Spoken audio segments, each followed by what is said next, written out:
When releasing a new video game console, it's important to develop a strong lineup of launch titles to entice consumers. You want to have that big game that pulls people to your product, as they are an important factor in the early sales of a console. So in 2001, with the launch of Nintendo's brand new GameCube, the only first-party game released was a little title known as Luigi's Mansion. Although this game wouldn't initially be an instant hit to usher in a new era for Nintendo, nowadays Luigi's Mansion is considered as one of the GameCube's underrated gems. I already have some experience with this series after beating Luigi's Mansion Dark Moon on the 3DS and watching friends play Luigi's Mansion 3 briefly. However, while I have seen some videos on it, I've never played this first game, so it's going to be a mostly blind playthrough for me. I've been looking forward to playing Luigi's Mansion for a long time, because it's one of those concepts for a game that you just know is going to be a banger. Hunting ghosts as Luigi in a haunted mansion? That literally could not be a bad game, and thankfully it isn't. I played through this game twice, and due to the cables for my capture card not working properly with composite cables, I wasn't able to play this game on a real GameCube. It only displayed the game in Kurosawa mode, which I wasn't really vibing with, so I had to run it back with old reliable to play this one. Big thanks to my friend Adam for lending me his GameCube to try this, and to my girlfriend for watching me play through this game. With that said, allow me to stop sucking up your time and let's talk about Luigi's Mansion.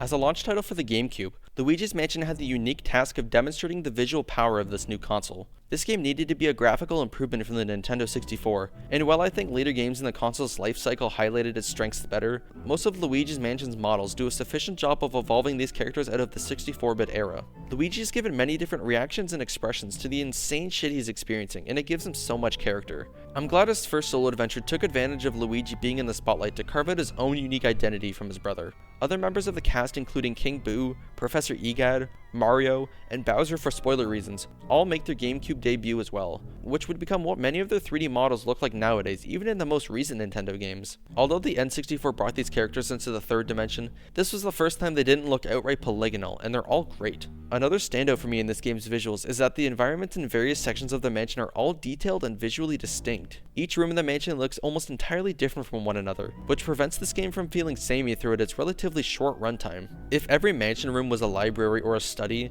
then this game would be incredibly boring, but the variety is definitely here with a baby nursery, workout room, safari room, libraries, bedrooms, kitchens, the backyard and outdoor areas, a ballroom, and many other examples. I could probably recall the approximate locations of each room in the game based solely on their name, which is a testament to this game's overall visual variety. The uniqueness of these rooms also play into the theming of the portrait ghosts encountered throughout the game, which I will be discussing later on in the gameplay section. Contrary to all of this, I find the soundtrack for this game to be a little difficult to talk about. There's really only a few notable songs, and just one that's actually memorable with the main theme and its numerous versions heard throughout the game. You get the regular version in a dark hallway, the Luigi humming version, which also has multiple versions based on your current health, and Gadd's lab theme variation. This song admittedly does go hard, but it's the only one I can actually remember from this game even after playing it twice.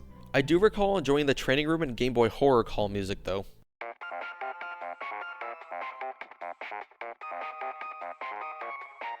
On the other hand, an aspect of games that I don't typically cover in detail in these review videos is sound design. This may include the noises made by enemies, the environmental ambience, menu sound effects, and basically anything that you hear that isn't the background music. I feel the need to point it out here though, because one of my favorite parts of Luigi's Mansion are all of the little noises you hear while playing. This is such a satisfying game to play, simply because the sound design complements your actions so well. It's not just a happy jingle when acquiring a key. It's the menu button clicking noise, or Luigi humming to himself while walking around, or the little song when talking to a toad that's way too loud for no reason, or the sounds when messing around with the Game Boy horror,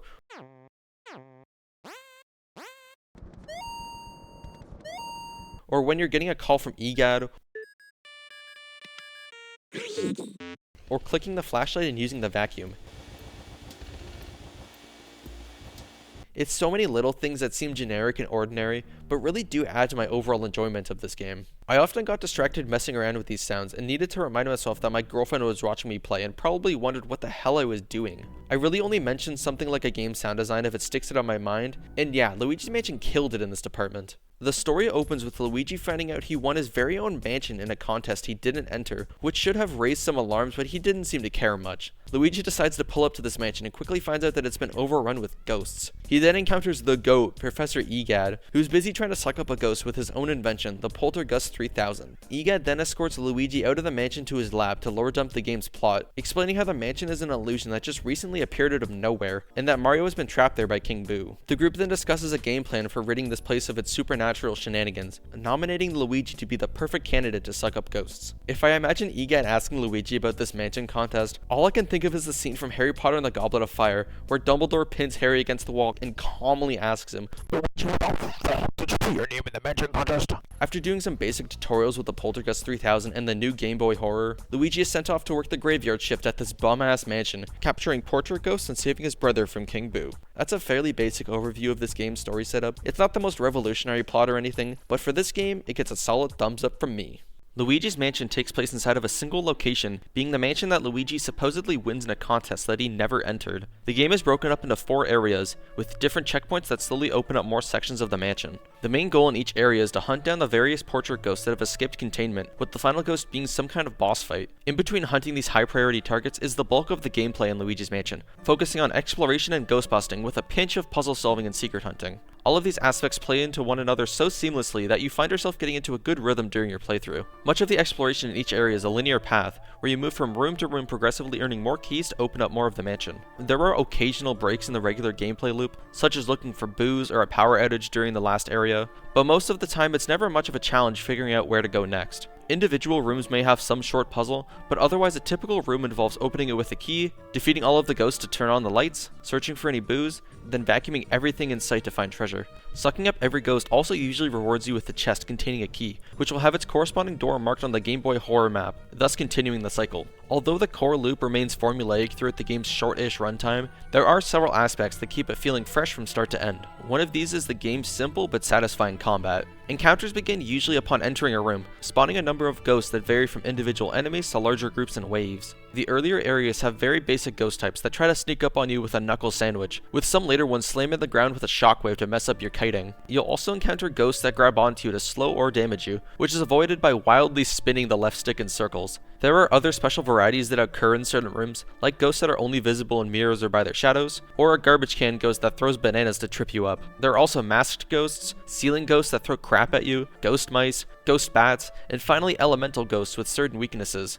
While the ghosts themselves have a lot of variation in their movesets, they all share a common weakness, the power of suction. Using the Poltergust 3000, each ghost can be sucked up by first shining your light at them and then beginning to suck them in. That sounds easy enough, and most of the time it is, but there were several occasions where the flashlight just simply would not connect with the ghosts. When this happens, they become immune and disappear from you to reposition and waste your time. It can be even more frustrating if you're starting to get cornered by several enemies at once, and your light just won't hit the ghost you need it to for whatever reason. This issue was fixed in the sequels thankfully, but it probably remains as my biggest annoyance in this game. It doesn't make the game unplayable, but it will likely cost you a couple of unfair hits because of the awkwardness with pointing a beam of light. However, when you do get a successful stun and your vacuum starts to work, then you're in business. Optimal ghost capture requires repeatedly pressing your left stick in the direction opposite of where the ghost is trying to escape towards. So if he's throwing himself into the right wall, you better start rapidly slamming that stick to the left to keep up the pressure. The game's camera angle sometimes makes it difficult to perfectly counter the ghost's movement, which can lead to them breaking off and needing to be stunned again. At that point, it's just a rinse and repeat of that process, but with the ghost maintaining the same health value from before, so they do not need to be caught in one cycle. Mastering a ghost's movement to suck them up in a single go continues to be the most addicting part of this game. It's a great blend of quick reactions and trying to mind game the fuck out of the ghosts to continue draining their health. You feel so cool when you get a clean capture, especially on the portrait ghosts. These major enemies are special encounters sprinkled through each of the game's 4 areas. They always consist of solving a short puzzle or deciphering some vague text to make them vulnerable to damage. This text comes from inspecting that particular ghost with the Game Boy horror by pointing at its heart. Examples of the solutions of these hints include waiting for a ghost to enter a certain animation, like stretching or dancing, lighting a ghost's candles, opening a curtain to distract a ghost with a breeze, or by sucking up a particular part of the ghost's body. There are close to 20 portrait ghosts in Luigi's Mansion, with the majority of them being mandatory, so rest assured you'll be decoding plenty of these riddles. I did find some cases where the text you're given doesn't actually tell you anything helpful, which is contrary to what Gadd says at the start of the game. This was kind of annoying to me, especially when the solution ended up feeling really random. I'll talk about more specific cases of this when I cover each area of the game, including the portrait ghosts that stood out to me the most for better or for worse. Early in the second area, you'll accidentally release the boos from their hiding place in the storage room. Gadd mocked Luigi for letting them all go, but can you really blame him for it? He was just looking around until they dispersed like a bat out of hell, and Luigi was as outnumbered as physically possible. But either way, there are boos scattered throughout the mansion now, and you need to capture them to progress further into the game. When you first begin your search, boos are pretty easy to come across. They will become active in a room when its lights have been turned back on, which happens after initially clearing it from ghosts. You can find boos hiding in the furniture or anything you can suck with a vacuum, and their position is hinted at by the boo radar on your Game Boy Horror. Occasionally there will be fakes like boo balls or bombs that pop out, but they're hardly a nuisance. There's also generally only one boo per room, so you can keep a sort of mental checklist of rooms that you cleared of boos. I wish there was a way to track this in-game besides for just the total number of boos you've caught, as in the later areas it can become difficult to remember exactly where you've checked for boos. Even if the game just provided an indicator for a specific floor of the mansion being clear of boos would have been sufficient for me, since you'd still need to explore those rooms to find it. The concept of catching boos is a cool idea, but in execution it often varies between pretty easy to needlessly frustrating. Boos are not captured like regular ghosts. It's instead more about holding your poltergust on them while they struggle and move around the room. If the boo is in a large room with plenty of open space, then they're honestly quite easy to get in one cycle. The most annoying part of capturing boos is their ability to phase through walls and disappear into adjacent rooms in the mansion. Sometimes the boo will decide to run away at light speed and constantly jump between rooms over and over and over again. Going back and forth to catch a single boo is so goddamn aggravating, and it is by far one of the worst parts of Luigi's Mansion. If they only jumped to other rooms if you weren't following them properly or you broke line of sight from them, then that would be understandable. But no, they can just do this whenever they want with no cooldown. This sucks for late game boos, who have plenty of health, and sucks even more for boos on the second floor. Boos are locked to the floor that they're currently on, but unfortunately nearly half of the rooms on the second floor are completely disconnected from the rest of the floor. So if a boo decides to jump to a separated room, you have to do an absurd amount of backtracking just to reach him. I hated this so much that it made me reconsider if I wanted to get all of the boos in my first playthrough. The one failsafe for losing a boo through these wall shenanigans is that they will eventually respawn in their original room, but this is still a major pain in the ass and is one of my least favorite aspects of this game. And now it's time for my obligatory tier list that I love shoehorning into these videos, because this time we're ranking every single boo name in Luigi's Mansion. All of them are given a name based off of a pun or a joke, so I thought it'd be funny to rank them all. I found this nice template on Tier List Maker, and with a few adjustments to the tiers, we're all set up now. Here is what my girlfriend and I came up with. In Boo U tier, my least favorite boo names were Bootha, Gumboo, Beauregard, Boonswoggle, Booby Hatch, Boofant, and Limbooger. In Boo Id tier, there's Boomio, Boolivia, Boonita, Boulderdash, and Boo Repeaties. There was some debate on the ranking of Bolivia, but once my girlfriend realized it was not a pun on the country named Bolivia, then it got knocked down to this tier. And Boo Ud tier, we have Bamboo, Boogie, Mr. Bojangles, Boutique, Little Boo Peep, Taboo, and Shamboo. In the massive Boo 8 tier, we have Boolicious, Turbo, Game Boo, Boodacious, Booligan, Boo-Hoo, Booigi, Boomerang, Underboo, Tambourine, Boolosses, Boorus, and Boostcaster. And at last, in Boo Est tier, the pinnacle of boo names in Luigi's Mansion include Game Boo Advance, Boo La La, Peekaboo, and Kung Boo. Let me know what your favorite boo name is in the comments. That's how I'll know if the comment section is full of AI or actual real ones that are as passionate about these boo names as I am. Returning to what I said earlier, all of your ghost busting needs are fulfilled by the Poltergust 3000, but sucking up ghosts is not its only use. As you progress through the game, Luigi will acquire elemental metals to allow their Poltergust to interact with more of the environment. These expand your options for puzzle solving, and allow for new types of ghosts to be attacked that were previously impervious to regular vacuum action. The medallions give this game some Metroidvania vibes, where you're returning to previous areas with new abilities to continue exploring something that was originally skipped over, and I definitely welcome the addition. These items include the fire, water, and ice medallions, each one letting Luigi hold a particular element to expel at a later point. You find the fire element first, where it's primarily used to light candles and melt ice. You later acquire the water element to put out fires and water various plants for extra treasure and gems. Lastly, the ice element is only used for freezing water. If you haven't played this game before or didn't notice from my description, the three powers follow a rock paper scissors formula to make remembering their applications much easier, where fire melts ice freezes water, and water extinguishes fire. These abilities are found throughout the mansion in certain spots, like a torch in the dining room or a water fountain in the backyard. It's a good idea to keep a mental note of where these element pickups are, so you can quickly grab the one you need when it comes time to solve a puzzle or fight a ghost weak to it. I didn't even know this system existed in Luigi's Mansion before I began playing it. I honestly just thought you sucked up ghosts and collected treasure for the whole game, but I was happily proven wrong. That's all I have to say about the general gameplay for Luigi's Mansion, besides some treasure and money hunting that I'll get into later. But for now, let's discuss the area structure of the game. The first area of the mansion takes you through the bottom left section of the second floor. It's by far the shortest area,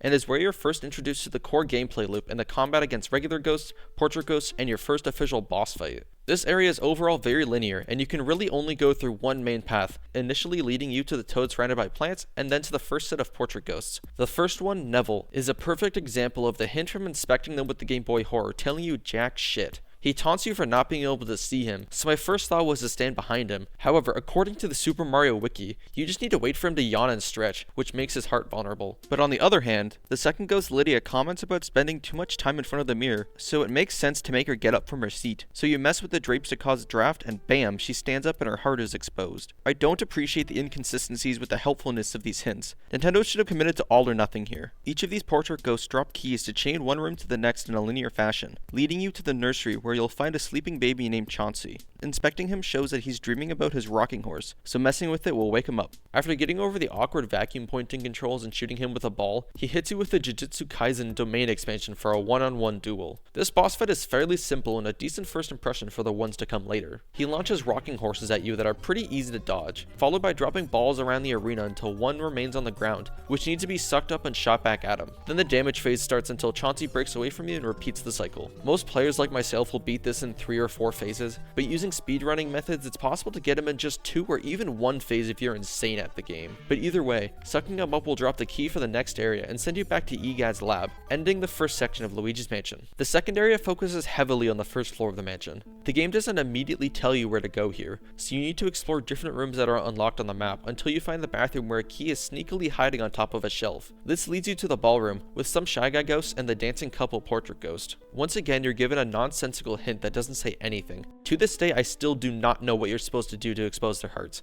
Apparently you have to wait for them to pose or something, but either way, I think waiting around for them to do something is stupid and not at all a puzzle. Then in the storage room, you find a hidden button only visible in a mirror, which I think is pretty clever. It's a good use of the game's perspective and I felt smart when I noticed it. This button reveals the hiding place of the booze, unlocking that side objective for completion. After a quick rendezvous with Gadd, you're sent back into the field to start finding the booze. I can imagine some people getting stuck at this point in the game, because you're not explicitly told that you need to capture 5 boos before you can progress further on. In fact, there are 3 checkpoints throughout the game where you need to have found a certain number of boos before you can progress further, including 20 boos to access the Boolossus fight, and 40 boos to encounter King Boo. If you're someone like me who wants to find everything they can in a game, then hunting all of the boos is something you'd already be doing without the promise of a reward. But I think the game should have made it more clear that you actually do need to be collecting boos as you go through the game, rather than the occasional one here and there. Finally entering the washroom, you find a toad to save your game, and interacting with the toilet drops a key to send you back on a linear path. You then meet one of the more interesting ghosts in the game, Madame Clairvoyant. She tells you that she can provide information about someone if you gather their belongings, which is not so subtly foreshadowing something that will become important later. In the falling room, you'll fight some ghosts and earn the fire medallion, which cleverly teaches you everything you need to know about it by trapping you there until you light the candles to escape. Afterwards, you collect a key in the fortune teller's room and head to the laundry room where you'll find Mario's hat. This is the first part of the Mario fit that you need to assemble for Madame Clairvoyant, which will become a larger focus in the following area. If you were thoroughly exploring the first floor earlier in this area, you may have come across some floating candles that could not be interacted with. But now with the power of the fire medallion, you can light these candles and cause the butler to return to his room. This is a different way of executing a portrait ghost puzzle, and I appreciate the switch up. In the conservatory, you find a portrait ghost that only appears upon interacting with each of the musical instruments. When all put together, they play a rendition of the classic Mario theme, which is a fun reference. Then the ghost herself will play a piano version of the main level theme from Super Mario Bros. 3, which is very topical considering it was one of my previous reviews before this game. This leads you to the kitchen with a fat-ass ghost huffing down cake like Joey Chestnut. This portrait ghost is actually optional, but there's no reason to skip him, so it's time to activate that Weight Watchers subscription to disrupt a waiter ghost supplying his food. He then gets angry and spits fireballs at you, which after long enough will tire him out and make him vulnerable to the suckening. Clearing the ghost within the next room grants you the water element medal, which is immediately used to put out a fire leading to the boneyard. Here lies a plant that needs to be watered 3 times for bonus money, but also more importantly, a dog that you need to scream at the top of your lungs to wake up. The solution to this makes sense as the sign hints to, which funnily enough can only only be read using the Game Boy Horror for some reason. I find it so goofy that Luigi's idea of being loud is just continuously shouting his brother's name. Like, yeah, fair enough, but he's not winning any points for creativity here. After this, the skeleton owner will wake up, which when sucked up will drop a bone to make the dog available to be captured. After sucking him up, you'll notice a sparkle coming out of the ground in the doghouse. What you're supposed to do is inspect it with the Game Boy Horror, which does make sense to me in hindsight, but on my first playthrough I was so unbelievably lost at this part for about 10 minutes. I hope it wasn't just me that got stuck here, because I was so confused initially. After figuring this out, you're warped to the nearby graveyard, where at the back lies a special tombstone. Approaching this will activate the next boss fight against Bogmire, and I did not love this fight. Bogmire is visually uninteresting with the slime monster aesthetic, though I think the translucent enemies he spawns in are pretty neat. That's pretty neat. The goal of this fight is to suck up the slime enemies and shoot them back at the boss. This will trap Bogmire in place, making him vulnerable for a short time to damage. This boss fight is a great example of how the camera angle can make gameplay more frustrating than it should be. The perspective can make aiming your slime shots rather difficult, especially when you're being surrounded by several minion ghosts that only serve to get in your way. And if you take too long lining up your shot, he'll just disappear and go somewhere else in the arena. His shadow on the ground telegraphs where he's appearing, but this can sometimes be off camera, where the screen is so cluttered with enemies that it can be easy to miss the shadow as it does not remain forever. This issue is further compounded by the enemies themselves feeling like they sometimes take forever to be absorbed into ball form. I always needed around 7 to 8 damage phases to defeat this boss, and by the halfway point I'm already so sick of it. Second worst boss in the game. It's just slow and tedious. The third area cleans up some missed rooms on the first and second floors, then introduces the third floor up until the balcony. You begin with opening up to the courtyard, where you can climb down a well and see a preview of King Boo's room holding the painting of Mario. I like this brief glimpse into what's to come in the second half of the game, and it gave me something to look forward to as the end goal of my adventure. Also in the backyard is the Toad hiding in an outhouse. He allows you to save your game, and lists out 5 of Mario's belongings that were scattered throughout the mansion. His hat,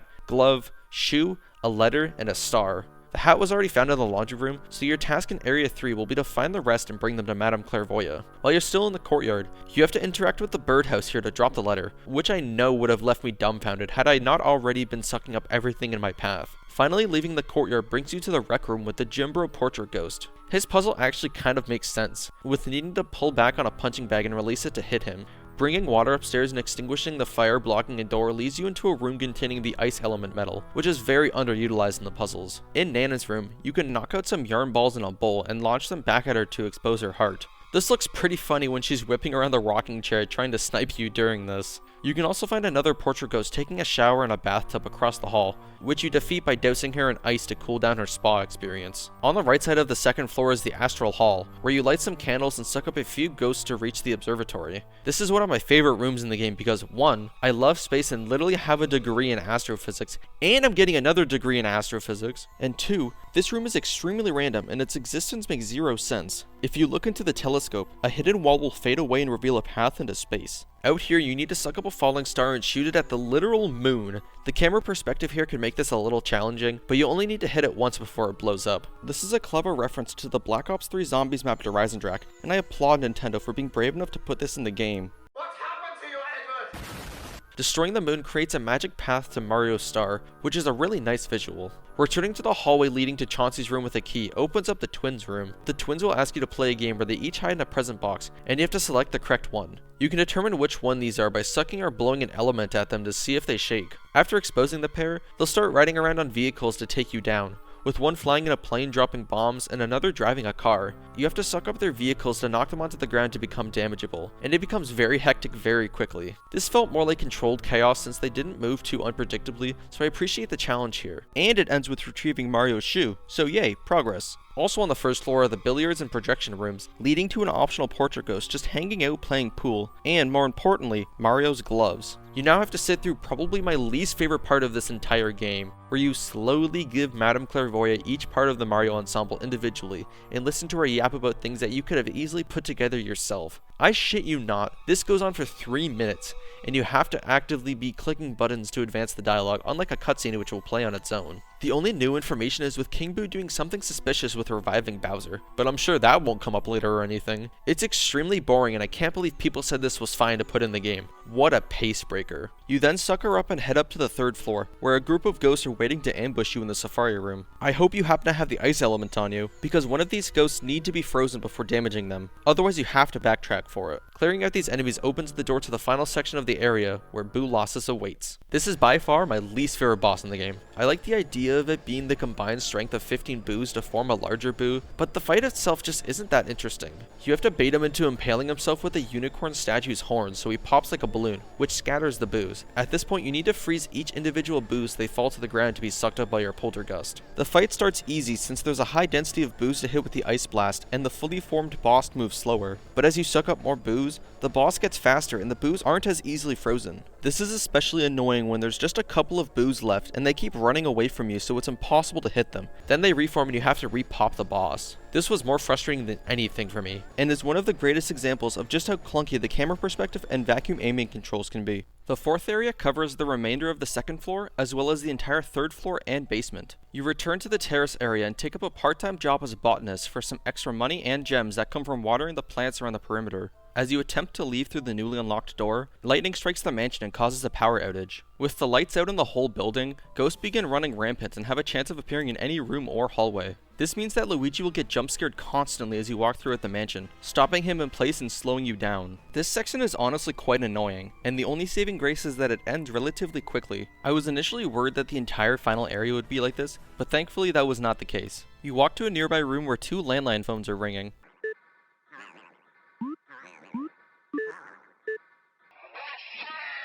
One phone has a scared Toad mentioning a breaker switch in the basement that would fix the power outage, and the other is Gadd asking you to do a side quest while the lights are off to find a ghost that prefers rooms with mirrors. This task sounds simple enough until you realize how many rooms in this mansion have a mirror in them. On my first playthrough, I searched the entire mansion because of how unspecific this hint was, and it would probably be quicker to name every room that doesn't have a mirror in it. There was literally a room called the mirror room, yet this old fart decided to park himself in the wardrobe room of all places. According to the Mario Wiki, this ghost is only 45 years old, which is hilarious to me since this guy aged like milk and looks no younger than 60. Sucking him up drops the key to the breaker room, allowing you to end the eternal darkness. With the lights back on, one more room in the basement becomes accessible before sending you right back up to the remainder of the third floor. You'll first deal with the Toy Soldier trio of portrait ghosts, which is one of my favorite encounters in the game when I'm not trying to stress about maximizing my treasure. It reminds me a lot of a triple boss fight in the Souls series, though obviously without the same mechanical depth. You need to circle around them to suck their hand cranks to make them damageable. The way that these soldiers only move directly towards you makes them much easier to kite around compared to other mini-bosses in the game. You can break up their pathing using the tables and other objects in the room,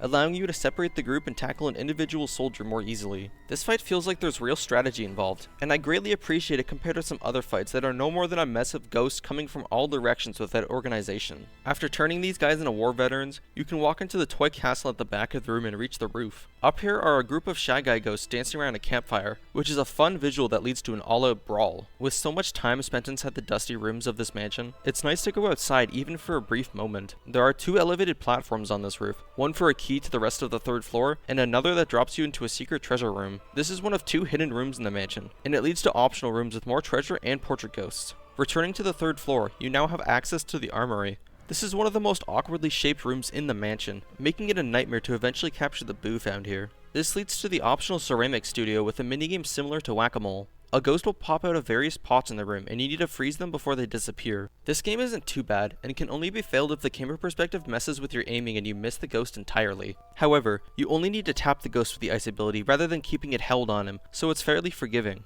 The key earned from clearing the armory opens up the pipe room and later the cold storage in the basement, with the former requiring you to freeze a waterfall to reach a chest, and the latter involving one of the more enjoyable encounters in the game. It's a Nintendo staple to incorporate ice physics at least once in their games, and the developers made sure to sneak them in here in the cold storage. You have to melt the large ice structure in the back left corner housing the portrait ghost, which he will try to stop you from doing by launching spikes in a straight line towards you. Once the ghost is thawed out, you can begin sucking him up while avoiding icicles falling from the ceiling. I expected this room to be annoying when I reached it on my first playthrough, but much to my surprise I ended up finding it more unique than a majority of the rest of the game's portrait ghosts, which is greatly appreciated for the end of the game. One of my favorite things to do in this room is to pick up the key while Luigi is moving so he begins to slide out of the frame while he's playing his animation. It looks really goofy and I love it. The most unfortunate thing, however, is that this key is for a room back on the third floor, which means you have to travel all the way back up to the top floor just to do a stupid and annoying encounter, which then leads you right back to the basement where King Boo is. This feels like blatant padding, and the developers wasting your time with the unnecessary running around. It doesn't ruin the game or anything, but this one dumb design choice sticks out much more when the rest of the game is fairly consistent in quality. And what is this encounter in the artist studio? It's just waves of the same enemies you've been fighting throughout the game, and the perfect example of how unreliable the combat system can be. All of the problems I had with the camera angle making depth perception hard to gauge, the inconsistencies with the flashlight connecting with ghosts, and how oppressive fighting multiple enemies at once can be, culminate into an experience that's more frustrating than it should be. But after making it through that series of unfortunate events, and assuming you have collected at least 40 boos by this point, you're onto the final boss fight against King Boo and this demented manifestation of Bowser. On my first attempt, I was very confused how to damage this boss, until I realized it's the same as two of the other bosses earlier in the game. Pick up something on the end of your vacuum and launch it back at him. For Bowser in particular, he throws spiked balls that can be picked up and shot back to knock off his head and release King Boo. Since he moves like other Boos and doesn't have any rooms to escape to, this becomes the simplest damage phase in the game. The only obstacle for you is the Bowser head shooting fireballs, but they're not too bad to dodge while maintaining good damage on the boss. After taking out King Boo's chunky 500 health, the mansion returns to normal and Mario is turned back into a human. And with that, that's basically all of Luigi's Mansion, at least if you're only looking to roll credits. There's one more major pillar of the gameplay to talk about that is just as important as the ghost hunting: exploration and treasure hunting. If you thought that this game would just be about sucking up ghouls, then oh boy do I have news for you. There is money and treasure of all kinds scattered throughout every nook and cranny of the mansion. Lamps, cupboards, drawers, tables, chairs, you name it. If it's a type of furniture, then you can suck it up with the vacuum. Money can be found in a variety of forms, from basic bills, coins, and gold bars, to larger quantities and gems from secrets and pearls from portrait ghosts. The colored gems are found all around the mansion, dropping when completing some optional rooms, watering specific plants on the balcony, and being the reward for catching the most annoying ghosts in the game, the speedy spirits. These blue motherfuckers will randomly pop out of chests or furniture when you're scouring through a room, and if you don't immediately stun them and start sucking them up, will run around the perimeter of the room before permanently disappearing for the rest of your playthrough. With how inconsistent the flashlight can be for making contact with ghosts, this was by far the most infuriating source of money to miss out on. It's extremely aggravating when you're not expecting it, and you just completely brain fart and the ghost escapes immediately. It sucks because the gems that some of these spirits drop can be worth up to 1% of the final total needed for the best ending, and making them miss like this is a major pain in the ass. Similar to the speedy spirits are the gold mice that explode into money when you suck them up. Apparently there is also a set number of these mice in the game, but I only think I found about 1 or 2. Another reliable source of money are the 2 secret rooms containing several treasure chests. The first of these rooms is connected to the butler's room via a mouse hole that needs to be inspected with the Game Boy Horror, and the other is from falling down a chimney on the roof of the mansion. Another massive chunk of money comes from watering a plant at the backyard doghouse 3 times during your playthrough. This can only be done once per area, so you need to keep a mental note to visit this plant at some point during areas 2, 3, and 4. Otherwise you miss out on an easy 20 million Gs. A final 20 million is also earned after capturing all 50 boos, but many players like myself would be doing that anyways as a sufficient benchmark for 100%. Now, I just spent a few minutes talking about all of the treasure, but let's talk about what you receive for hoarding all of this wealth. After defeating King Boo, the game will count up all of the treasure you've amounted during your playthrough and award you with a ranking based on your final total. These range from H rank being legitimately embarrassing to A rank, which requires a decent amount of work to achieve by surpassing 100 million Gs as your final count. On my first playthrough, I was about 20 million Gs short of the highest ranking, which was unacceptable to me. Therefore, on my second playthrough, I spent more time combing through every room both inside and outside the mansion. I tried to play much more carefully and smartly to ensure I was earning a sufficient amount of treasure in each area. I could feel myself getting more and more anxious about my money total as the game went on, since your treasure hauls are only counted after boss fights and there's no real indicator for knowing if you've been collecting the appropriate amount during each area. There's a disproportionate amount of treasure amassed in each area, meaning I only had about 1.6 million by the end of Area 1, but earned over 60 million in the final area alone. Combining this fact with the amount of missable treasure I've already brought up ties into one of my least favorite aspects of Luigi's Mansion. There's too many ways to easily screw yourself out of the highest ranking mansion by not doing some things at specific times or missing one too many money sources like the speedy spirits. I felt like I was being very thorough with my search of the mansion, and on my second playthrough I never even game overed, yet despite this I was still barely over the 100 million G threshold for the A rank.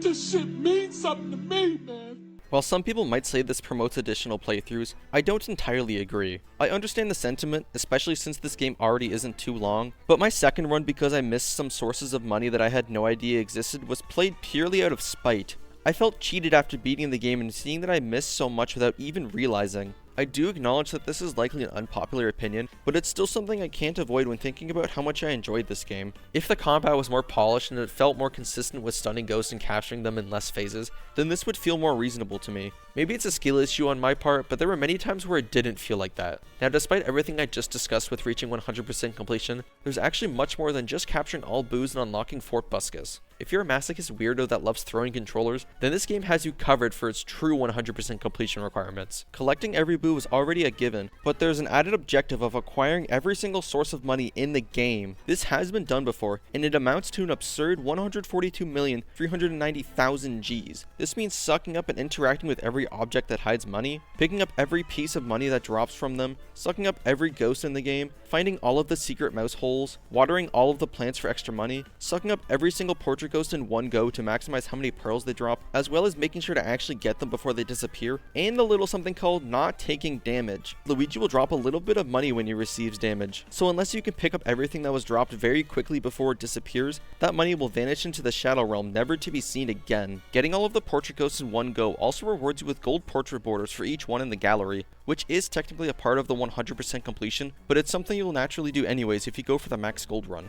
I can say with full confidence that I will never be attempting something this asinine in my entire life, and I got every single achievement in Assassin's Creed Valhalla, so you know I'm serious. If you ever want to do this for yourself, then I wish you the best of luck, but I will forever think that you're a freak for torturing yourself in this way. And on that note, I think this is the perfect time to wrap up this video, because it has been way too long and my voice hurts. Luigi's Mansion is one of those games where you can see the vision just from the pitch. The presentation is all here with many distinct rooms and environments despite the singular setting for the game. The combat is finicky at times, but it's overall very satisfying when it's working in your favor. This game could have easily fallen into the trap of overstaying its welcome and feeling repetitive, but instead it excelled at remaining consistently enjoyable from start to end on first and future playthroughs. The short length also makes it perfect for speedruns, further adding to its replayability. I'm glad Luigi was finally given his own unique series to make him stand out from Mario and other Nintendo franchises, and thankfully there hasn't been one bad game in it yet. I am absolutely looking forward to revisiting Dark Moon in the near future and finally getting around to play the third game, as I've heard nothing but good things. But for now, I'm glad I finally got to experience this cult classic from the GameCube. Thank you for watching.